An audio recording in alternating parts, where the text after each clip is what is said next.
বাংলাদেশে যারা পণ্ডিত বেশি এনে গাড়ি লাগাই আমি ঢাকা গুলিস্তান, চট্টগ্রাম নিউ মার্কেট, সিলেট লালবাজার বন্দর, যেখানে সেন বেশি এই জায়গার ভিতরে গাড়ি লাগাই বেশি।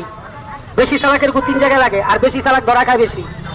যত করবা চালাকি বাবা তত বুঝবা চালাকি। বুদ্ধি করবা গণ পাইবা না কিছুই, বুদ্ধি করবা ভাতলা খাইবা বড় বড় রুই মাছের কাতলা, বুঝো?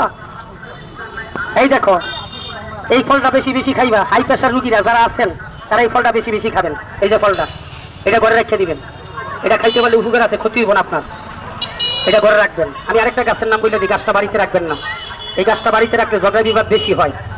আমরা বন্ধ করবো, আপনারাও চলে যাবেন, আমরাও চলে যাবো। তবে একটা কথা বলে দিই, গাছটা বাড়িতে রেখে না। গাছটার নাম হচ্ছে জাউ গাছ, একটা সার্কাল করে ফালাই দিন। আর এই গাছটা নিচে পেশাব করবেন না। বলবেন গাছটার নাম মেহেন্দি গাছ না, কোনো ফল গাছের নিচে পেশাব করে না যায়। যে গাছের নিচে পেশাব করলে জীবন থাকে, জীবনের ভিতরে পাওয়ার থাকে না, 1.5 ঘন্টা সময় বিশ্লেষণ করা যাবে। হাদিস কোরআন নিয়ে কোনো বাদ্যার ফোলার কাহিনী নেই।